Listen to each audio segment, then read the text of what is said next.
Exempt supply means supply of any goods or service which attract nil rate of tax, discussed yesterday, which may be exempted from tax under section 11 and section 6 mentioned yesterday, and includes non-taxable supply. Perfect. 278 defines non-taxable supply means a supply of goods or service which is not leviable to tax under this act or IGST act. So non-taxable में मतलब जिसमें GST levy ही नहीं हो सकता. 16.1 we discussed in starting of the class itself. I am skipping. Okay, friends, थोड़ा सा important है. Power to grant exemption. So ये power है, बहुत easy है सर friends, तो be very light. सेक्शन 11 बोलता है सेंट्रल और state government on the basis of the recommendation of the council. तो काउंसिल कैसे रिकमेंड करता है अपने कल बात कर चुके हैं. तो on the basis of the recommendation of the council only central और स्टेट गवर्नमेंट नोटिफाई कर सकता है क्या, on taxable goods and service of any specified description if is satisfied that it is necessary in public interest, then वो section 11 subsection 1 में notification issue कर सकता है. एग्जेम्प्ट जनरली, अब एग्जेम्प्ट कर रहा है तो एब्सोल्यूट और सब्जेक्ट टू कंडीशन, मतलब इट्स एग्जेम्पशन और a conditional exemption, whole tax और पार्शियल टैक्स. सो अगर satisfied that it is necessary in the public interest, तो वो नोटिफिकेशन के थ्रू एग्जेम्प्ट कर सकता है. एग्जेम्प्ट दो तरीके से कर सकता है, कंडीशनल, नॉन कंडीशनल, एंड पूरा एग्जेम्प्ट कर सकता है या पार्शियल एग्जेम्प्ट कर सकता है. अगर नोटिफिकेशन से नहीं करे तो स्पेशल ऑर्डर से भी कर सकता है. Exempt under exceptional circumstances explicitly specified in such order, whole tax. तो नोटिफिकेशन का वेट ही नहीं किया, मैंने ऑर्डर निकाल दिया. और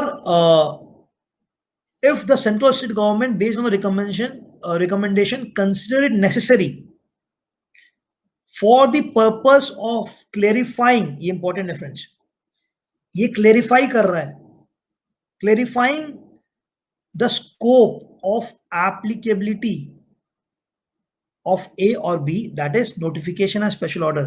तो मैं clarify कर रहा हूं कि ये जो notification आया या फिर जो special order आया वो मैं आपको क्लेरिफाई कैसे करूंगा, by notification. Insert and explanation, मैं बाय नोटिफिकेशन उस नोटिफिकेशन में या उस ऑर्डर में एक एक्सप्लेनेशन इंसर्ट करूंगा. एंड क्या लिखूंगा, अगर मैं एक मतलब फ्रेंड समझो आप, मैंने बाय नोटिफिकेशन आपको टाइप ए, मैंने बाय नोटिफिकेशन आपको एग्जेम्पशन दिलवा दी. टाइप बी, मैंने आपको बाय ऑर्डर एग्जेम्पशन दिलवा दी. अब क्लैरिटी नहीं है. लेट्स से एग्जांपल लेते हैं, मैंने एग्जेम्प्ट कर दिया कि मिल्क इज एग्जेम्प्टेड. अब अगर मैं अमूल हूं तो मैं मिल्क देता हूं, मैं फ्लेवर्ड मिल्क सप्लाई कर रहा हूं, मैं पिस्ता मिल्क सप्लाई कर रहा हूं. अब मैंने लिख दिया milk exempted by a notification for example, और वो नोटिफिकेशन आया 1 जुलाई 2017 को. अब थर्ड लिप में मैंने क्या बोला है कि अगर 1 जुलाई 2017 से एक साल के अंदर, दैट इज 30 जून 2018 के अंदर, अगर मैं कोई एक्सप्लेनेशन ला देता हूं ऑफ दैट नोटिफिकेशन और ऑर्डर कि मैं इंटेंड कर रहा था कि सिर्फ दूध एग्जेम्प्टेड है, फ्लेवर्ड मिल्क एग्जेम्प्टेड नहीं है, पिस्ता मिल्क एग्जेम्प्टेड नहीं है, मैं ये एक्सप्लेनेशन ला देता हूं, तो माना जाएगा कि दिस नोटिफिकेशन और this exemption always meant and retrospectively 1 जुलाई से भी इसका यही मतलब था. तो such clarification to have a retrospective effect, very important and very draconian provision.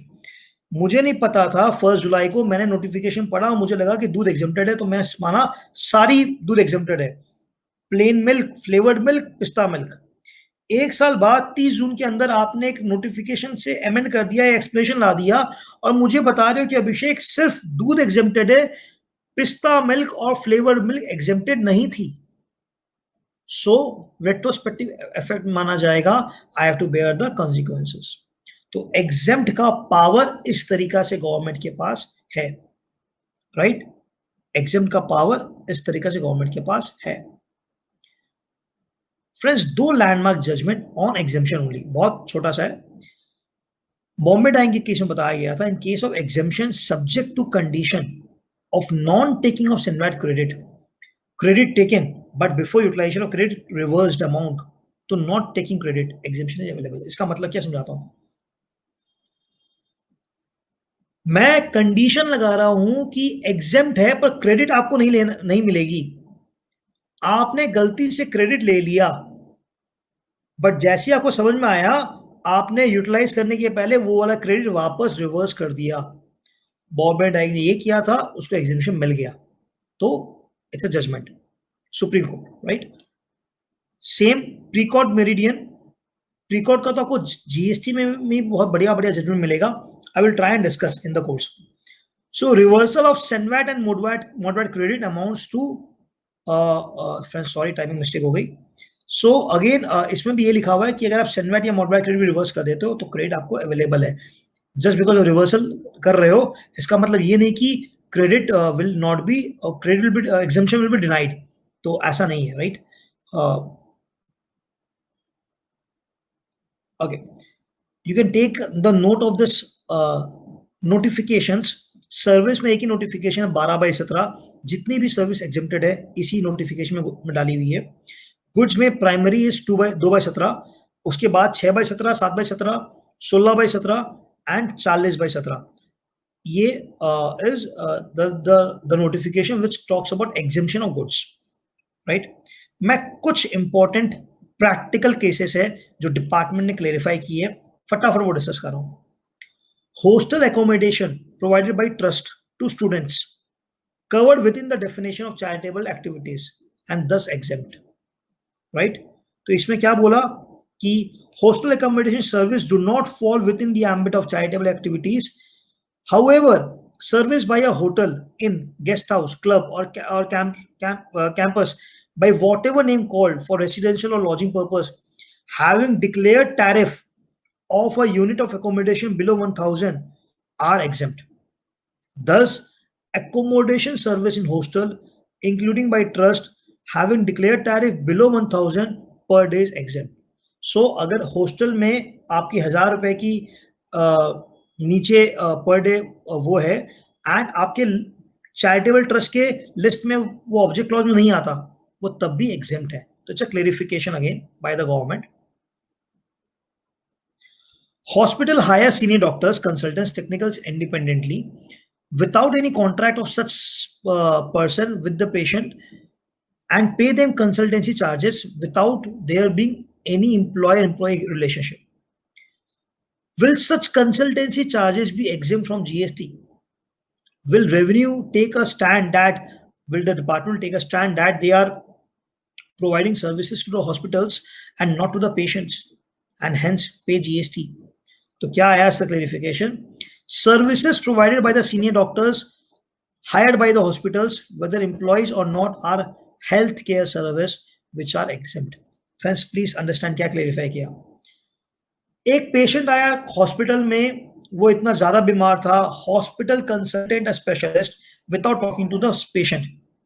So doctor ने दिया health care service but not to the patient but to the hospital. Clarification ये है कि भैया क्योंकि उसने हेल्थ केयर सर्विस दिया, it is exempted. Retention money. Hospital charge the patient 1,10,000 and pay to the consultant technician only 7,500 rupees and keep the balance of providing ancillary service which include nursing care, infrastructure facilities, etc. Will GST be applicable on the such amount retained? 10,000 लिया, 7,500 दे दिया, 25 रुपया रखा मैंने अपना खर्चा के लिए, क्या उसमें GST लगेगा? Healthcare service has been defined to mean any service by way of diagnosis or treatment of care or care for illness, injury, deformity, abnormality or pregnancy in any recognized system of medicines in India. Therefore, the hospitals also provide healthcare services. The entire amount charged by them from the patient, including the retention money and the fee to the doctors, etc., is towards the healthcare service, and the entire amount, 10,000 rupees, is exempted. All this is a clarification issued by the CBIC time to time basis. Okay. Whether the activities carried by DISCOM is the distribution company of the electricity, against recovery of charges from customer under State Electricity Act is exempt. Service by way of transmission or distribution of electricity by an electricity transmission or distribution utility is exempt from the GST under notification 12/17 serial number 25. The other services such as application fee for releasing the connection of electricity, rental charges against metering equipment, testing fee of meters, labor charges from customers or for shifting the meters or shifting the lines, or charges for duplicate bills provided by DISCOM, all are taxable. All are taxable, right? तो खाली खाली electricity distribution exempt है, बाद बाकी सारी service अलग है, taxable है. Are the maintenance charges paid by residents? Okay, it's done. Now it's a last topic which we are discussing. I have elaborately discussed on this because ये question मेरे पास बहुत फ्रीक्वेंटली आता है. क्या क्वेश्चन है? आप एक कॉम्प्लेक्स में रहते हो, वो कॉम्प्लेक्स वाला आपसे मेंटेनेंस का बोल के पैसा मांगता है, तो 7.5 तक एग्जेम्प्टेड है, उसके बाद एग्जेम्प्टेड नहीं है. तो I have covered all the questions which is clarified by the CBIC here. बस 2 minute. Are the maintenance charges paid by the residents to the welfare society is exempt of GST or not? तो मैंने लिखा है supply of service by RWA is exempted provided 7.5 के नीचे हो. Earlier the limit was 5,000. 25 जनवरी 2018 को बढ़ा के 7.5 कर दिया. The important word to focus is the limit was increased 7,500 per month per member. Per member. Discuss करते हैं अपने इसको. What does I mean? So RWA has aggregate turnover 20, association has an aggregate turnover 20 lakhs or less. Is it required to take registration and pay GST on maintenance charges if the amount is more than 7,500? No. So first is the basic exemption, that is 20 lakh के नीचे तो सबके लिए exempt है GST, right? So अगर मैं मेरा 20 लाख के नीचे है तो मुझे दरकार ही नहीं है, अगर मैं 10,000 रुपया चार्ज करता हूँ तब भी. बट अगर मैं 20 लाख के ऊपर हूँ और 7.5 के नीचे हूँ तब भी मुझे exempted है, मुझे GST चार्ज नहीं करना है. I'm not liable to get registered under GST. So no, RWA shall be required to pay GST on monthly subscription contribution charge only if such subscription more than 7,500 per month per member and the annual aggregate turnover of the association is more than 20 lakhs or more. Is the association entitled to take the credit of GST paid on input and input services used for making supplies? तो जो association खर्चा कर रहा है क्या उसका वो credit ले सकता है? So yes, they are entitled to take all the credit of generator, capital goods, lift, input service, repair, सब चीज का वो ले सकता है. Last slide. Where a person owns, important, ये क्वेरी में डिस्कस कर रहा था. Where a person owns 2 or more flats in a housing society, where the ceiling of 7,500 per month per member on the maintenance for the exemption be available shall be applied per residential apartment or per person. So मैं 2 flat ले रहा हूँ, दोनों flat join कर लिया, तो मैं 1 member माना जाऊंगा या 2 मेंबर माना जाऊंगा?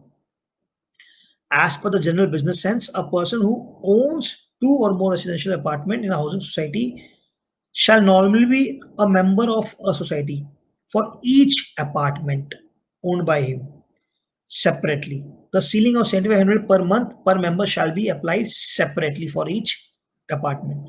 For example, if a person owns 2 residential apartments in a residential complex and pay 15,000 rupees, तो 7.5 माना जाएगा. How should association calculate GST payable where the maintenance charge exceeds 7,500 per month per member? Is the GST payable only on account exceeding 7,500? इसका मतलब मैं 10,000 रुपया ले रहा हूँ तो मुझे क्या 10,000 में GST चार्ज करना है या 7.5 के बाद, दैट इज 2500 में GST चार्ज करना है? तो इसने क्लियरली कर दिया कि जीएसटी पूरे 10,000 में चार्ज करना है, रिमेनिंग फिगर में चार्ज नहीं करना है।